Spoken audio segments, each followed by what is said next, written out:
नमस्कार दोस्तों। आज मैं जो 25 जून 1975 में जो तत्कालीन प्रधानमंत्री स्वर्गीय श्रीमती इंदिरा गांधी के द्वारा जो आपातकाल लगाया गया और वर्तमान समय में मोदी सरकार जो संविधान हत्या दिवस के रूप में मनाने की घोषणा की है, उसी का मैं विश्लेषण कर रहा हूँ। और यह बहुत ही दुख की बात है कि बीजेपी की सरकार इस संविधान हत्या दिवस के रूप में मना रही है, क्योंकि कोई भी सरकार संविधान से चल रही है, चाहे वो मोदी जी की सरकार हो, चाहे वो मनमोहन सिंह जी की सरकार थी, या अटल बिहारी वाजपेयी जी की सरकार थी, या किसी भी सरकार हो। क्योंकि भारतीय संविधान के अनुच्छेद 74 में आपको मंत्रिपरिषद का उल्लेख किया गया है। अब मंत्रिपरिषद का प्रधानमंत्री होता है। इस तरह से देखा जाए तो अनुच्छेद 74 से लेके 78 तक वो सरकार के कार्य प्रणाली और सरकार के का उल्लेख करता है, जो भारतीय संविधान द्वारा ही प्रदत्त है। उसी तरह से अनुच्छेद 52 से लेकर के आपको 61 तक राष्ट्रपति का उल्लेख करता है। 62 से लेकर के 67-68 तक उपराष्ट्रपति का उल्लेख करता है। उसी तरह से राज्यों में मुख्यमंत्री और राज्यपाल का भी संविधान में उल्लेख किया गया है, जिसके कारण संघीय व्यवस्था मजबूत है। चूँकि भारत को राज्यों का देश कहा जाता है, अर्थात संघ की मजबूती राज्य पर और राज्य की मजबूती संघ पर निर्भर करता है, और यह शक्ति भारतीय संविधान ही देता है।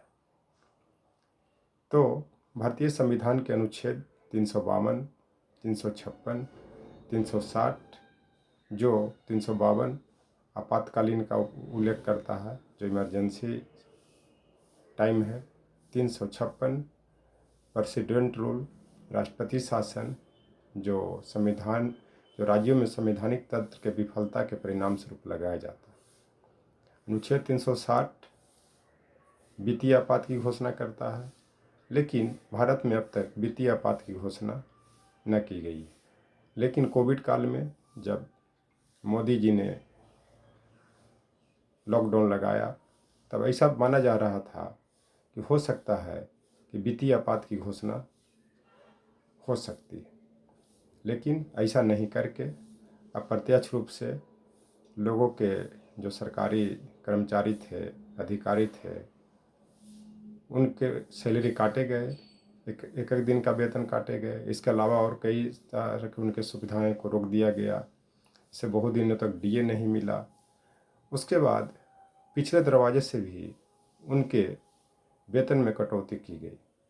एक तरह से यह अप्रत्यक्ष रूप से वित्तीय आपात ही कहा जा सकता है, क्योंकि ये कोई ज़रूरी नहीं है कि वित्तीय आपात को लगाकर ही किसी की सैलरी काटी जाए, किसी को नुकसान पहुंचाया जाए।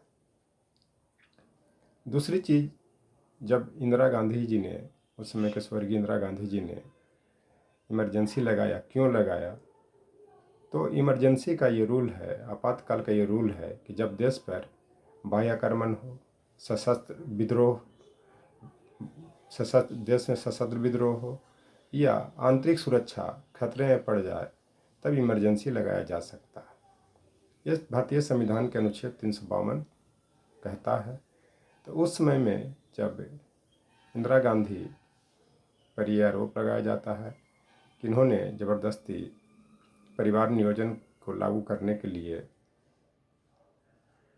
ज़बरदस्ती लोगों का नसबंदी करवाना शुरू किया था, उसी समय हम दो हमारे दो का नारा दिया गया। तो कुछ लोगों का मानना है कि अगर यह सिचुएशन उस समय परिवार नियोजन को नहीं लाया जाता और ज़बरदस्ती लोगों का नसबंदी नहीं करवाया जाता, तो हो सकता था कि आज भारत की आबादी 2 अरब से ऊपर पार कर जाता। जैसा कि सभी सरकार जनसंख्या नियंत्रण की बात कर रही है, ये भारत ही नहीं विश्व के सरकार भी जनसंख्या को नियंत्रण करने की बात कर रही है। तो ऐसी सिचुएशन में जब देश की जनता जब सरकार के नियम कानून को लागू नहीं कर पालन नहीं करती है, तब इमरजेंसी पावर का प्रयोग किया जा सकता। क्योंकि उसी दौर में जयप्रकाश नारायण और ऐसे बहुत से कदावर नेता इंदिरा गांधी को सत्ता पलटने की बात कर रहे थे और लगभग इनको सत्ता से हटा ही दिया गया था। तो एक तरह से ये विश्व में बदनामी भी होती कि भारत की जनता ने बहुमत प्राप्त सरकार को सत्ता से हटा दिया। तो कोई भी सरकार ऐसी सिचुएशन में संविधान प्रदत्त इमरजेंसी पावर का प्रयोग कर सकती है, जैसा कि स्वर्गीय इंदिरा गांधी ने किया था। आज भी अगर मोदी सरकार के खिलाफ अगर आवाज़ें उठती हैं या सत्ता बदलने की बात की जाती है या जो इनकी आवाज़ की तरफ धरना प्रदर्शन किया जाता है, तो पहले तो उसको रोकने का प्रयास किया जाता है। जब ऐसा लग जाता है कि अब मामला संभलने वाला नहीं है, तो कोई भी सरकार, चाहे मोदी सरकार हो, चाहे भविष्य की कोई भी सरकार हो या विश्व के कोई भी सरकार हो, वह अपने संविधान के अनुसार आपातकाल की घोषणा कर सकती है, जैसा कि श्रीमती इंदिरा गांधी ने किया था। तो उसको देश की जनता सही नहीं ठहरा रही है, ये सही बात है, लेकिन जो संवैधानिक प्रावधान है उसका प्रयोग करना हर सरकार की अधिकार होता है, जैसा कि स्वर्गीय श्रीमती इंदिरा गांधी ने किया था।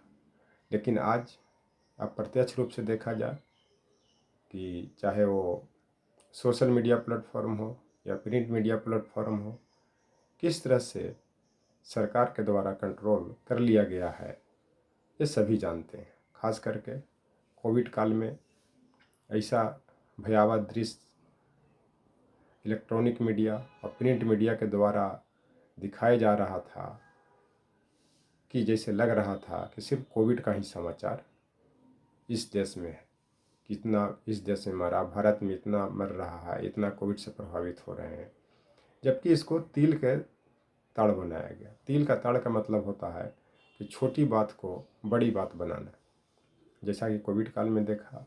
उसके पहले आपने यूपी में भी देखा कि किस तरह से योगी सरकार ने इनकाउंटर करके दलित, मुस्लिम और ओबीसी को मारा, क्योंकि उनको लग रहा था कि सत्ता विरोधी लोग हैं, इस कारण उन्होंने ऐसा करवाया। कुछ दिन पहले आपने इटावा में देखा कि जो 2 यादव समाज के कथावाचक अपना कथा कर रहे थे, किस तरह से वो उसी गांव के ब्राह्मण बहुल गांव के एक ब्राह्मण ने अपने घर में खाना पर बुलाया और उसके बाद उन्होंने उन लोगों को उनकी पत्नी पर के छिड़काने का आरोप लगा करके किस तरह का दुर्व्यवहार किया, ये सभी लोग जानते हैं। क्योंकि यहाँ ऐसा कहा जा रहा है कि उनको सर को मुड़वाया गया, उसके बाद वो ब्राह्मण परिवार के व्यक्ति ने अपनी पत्नी के मूत्र से उनको नहलाया, जो बहुत ही दुखद बात है। और एक तरह से यह प्रत्यक्ष इमरजेंसी को ही दिखाता है, क्योंकि भारतीय संविधान अनुच्छेद 19 के तहत विचार अभिव्यक्ति का अधिकार देता है, कथावाचक का अधिकार देता है, लेकिन किस तरह से ये 2 यादव समाज के लोगों को खाना पर बुला करके घर में बंद करके किस तरह का छिड़काने का आरोप लगा करके इस तरह का व्यवहार किया गया, ये बहुत ही दुखद है। और एक तरह से ये इमरजेंसी पावर को ही दिखाता है।